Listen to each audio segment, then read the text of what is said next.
Jésus ressuscite d'entre les morts. Acclamons la parole de Dieu.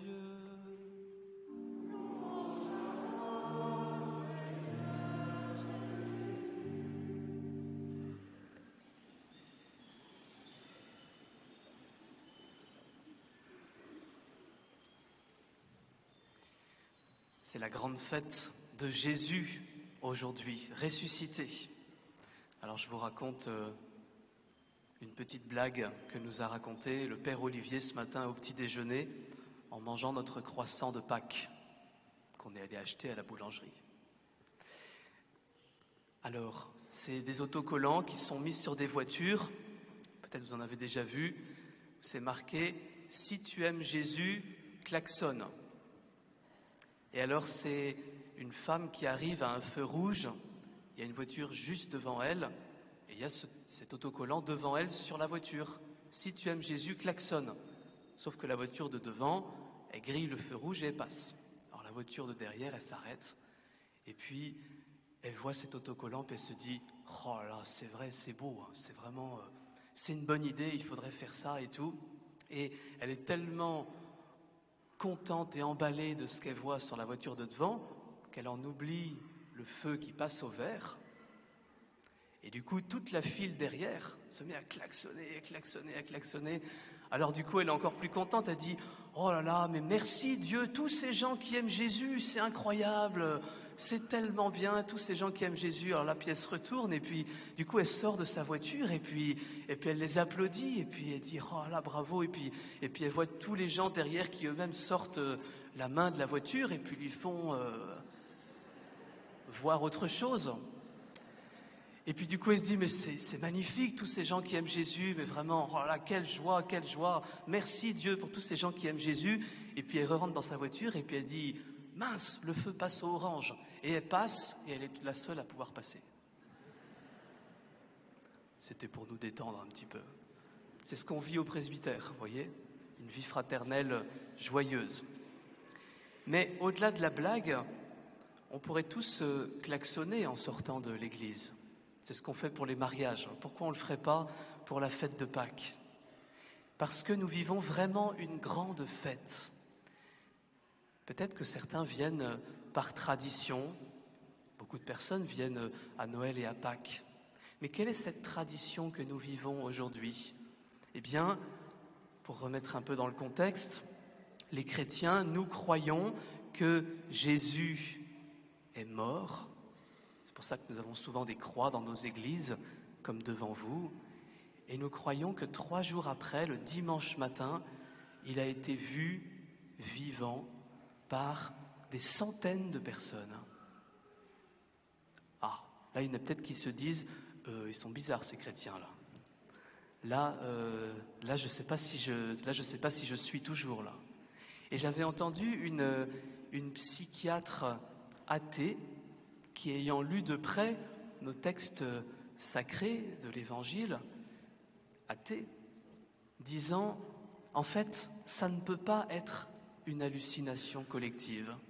Il y a trop de monde, c'est à trop de moments divers de la journée, c'est sur une échelle de temps trop importante, parce que ça a été pendant des mois, ces apparitions de Jésus vivant, alors que tout le monde l'avait vu mort. » Et cette même psychiatre, médecin, disait, et pourtant, vu tous les détails qu'on nous donne, on sait qu'il était vraiment mort. Et donc, la fête que nous vivons aujourd'hui est très exceptionnelle. Nous avons cet homme dont les chrétiens croient qu'il est le Fils de Dieu, Dieu lui-même, qui était vraiment mort et qui est redevenu vraiment vivant. Est-ce que nous y croyons vraiment ? C'est pourtant le cœur de la foi des chrétiens. C'est le cœur de la foi des chrétiens. Et il y avait un sondage il y a quelques années fait par IFOP qui avait interrogé les chrétiens. Combien croient à la résurrection? Il y avait moins de 50%. Alors je me dis, j'ai encore du boulot à faire. Je ne suis pas encore au chômage. Parce que c'est ça, chers amis, la foi des chrétiens. Jésus était mort. Et aujourd'hui, jour de Pâques, il a été vu vivant par des centaines de personnes. Qu'est-ce que ça change pour nous? Vous allez dire, tant mieux pour lui, mais et nous? Ce que ça change, c'est que comme Jésus n'est pas un homme tout à fait comme les autres, qu'il est le Fils de Dieu, qu'il est Dieu lui-même, eh bien ça change qu'il a le pouvoir de faire la même chose pour nous. Et donc la première chose que ça change, c'est que la vie après la mort est ouverte et qu'il y a une vie après la mort. C'est une conséquence nécessaire de la fête d'aujourd'hui. Il y a une vie après la mort. Est-ce que nous y croyons? Ne répondez pas, je vais avoir peur sinon. Est-ce que nous croyons qu'il y a une vie après la mort? Que tous ceux que nous avons pleurés un jour en allant au cimetière sont vivants, sont auprès de Dieu, sont dans la paix de Dieu? Et ça change tout. Vous ne trouvez pas que ça change tout? C'est ça la fête d'aujourd'hui. Ce n'est pas les chocolats. Ce serait bien triste et bien pauvre sinon comme fête. C'est ça que nous vivons aujourd'hui. Et c'est pour ça qu'on mange des chocolats. C'est pour fêter cette grande victoire de la vie sur la mort. Et donc la promesse que Dieu nous fait aujourd'hui, en ce jour de Pâques, c'est que la vie ne s'arrêtera jamais. C'est qu'il y a un passage. Et c'est comme ça que les chrétiens vivent ce moment de la mort. C'est un passage. D'ailleurs, entre parenthèses, le mot Pâques en hébreu, ça veut dire passage. C'est pour ça que la fête de Pâques s'appelle Pâques. C'est le passage de Jésus de la mort à la vie. Et c'est ce même passage que nous serons invités à faire. C'est pour ça que je connais plein de chrétiens qui, au moment de leur mort, j'en ai encore vu un très récemment, un paroissien fidèle, qui disait « Mais moi je n'ai pas peur de mourir, Père Bertrand. C'est quand Dieu voudra.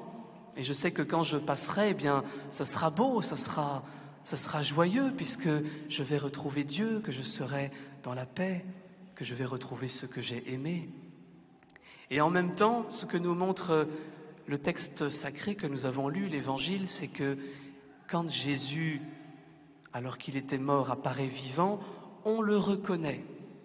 Et on le reconnaît alors qu'il avait vécu une passion terrible. Il avait été flagellé, couronné d'épines, et donc il était défiguré. Il apparaît sans ses blessures. Et donc nous savons que la résurrection, nous demeurons nous-mêmes, mais sans nos souffrances. Quelle joie!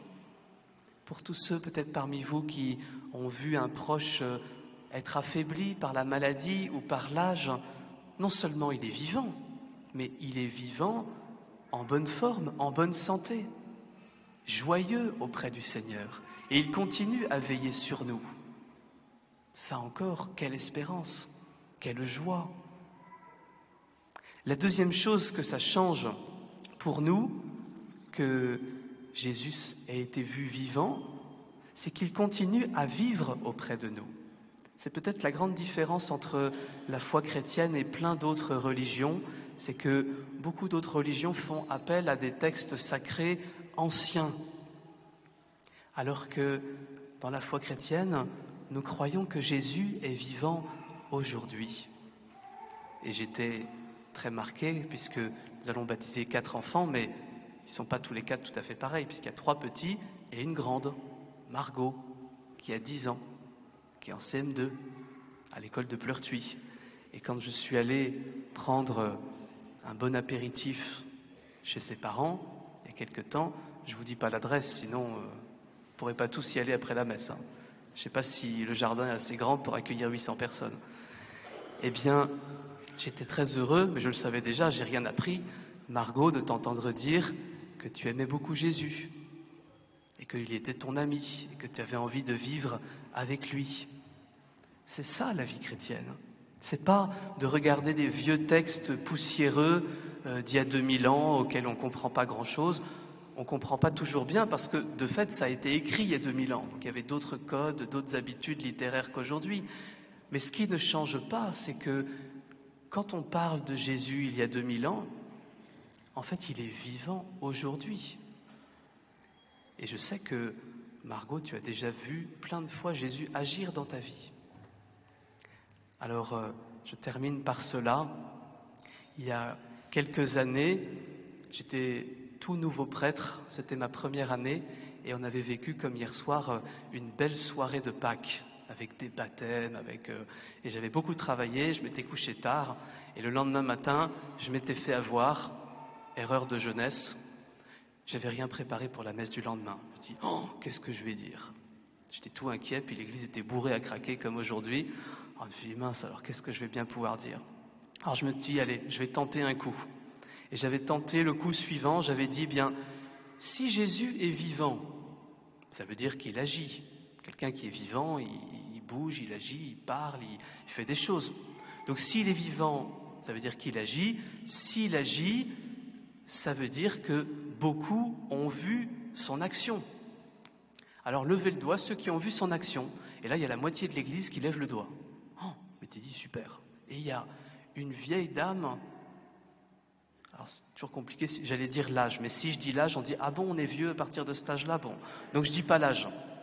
Une vieille dame qui m'appelle la semaine d'après, qui me dit « Mais Père Bertrand, quand vous avez dit ça et que tout le monde a levé le doigt, moi j'ai pas levé le doigt, parce que j'ai jamais vu Dieu faire quelque chose pour moi dans ma vie. » Et je lui dis « Mais comment ça se fait alors que ça fait 80 ans que... » Mince, je l'ai dit.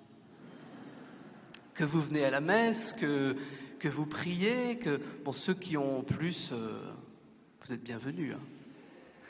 Comment ça se fait alors que vous allez à la messe, que vous priez, que vous n'ayez jamais vu l'action de Dieu? Je dis, mais demandez-lui. Bon, puis elle est repartie un peu en boudant, et elle me rappelle le lendemain.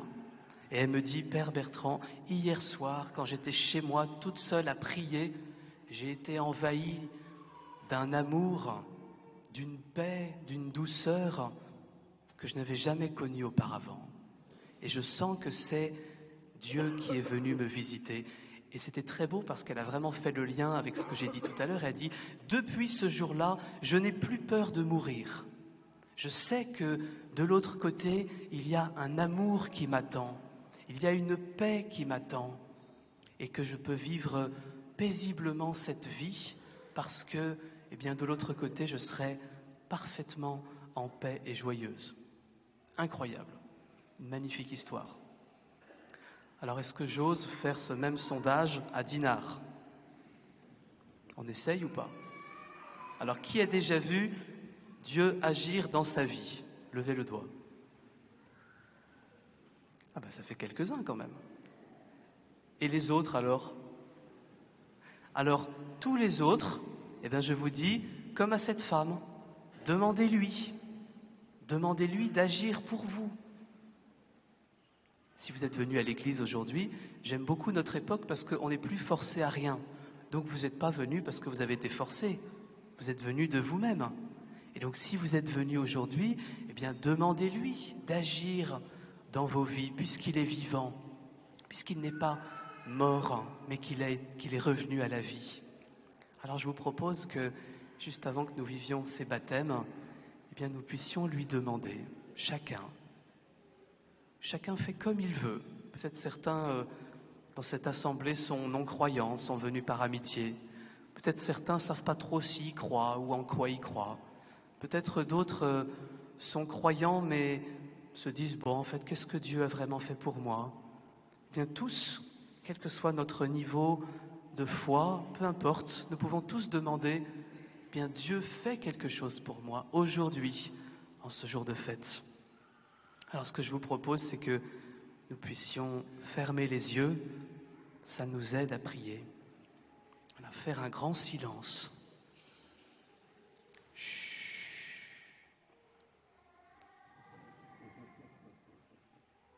Et puis dans le secret de nos cœurs, nous pouvons demander une chose précise à Dieu que nous avons envie qu'il fasse pour nous.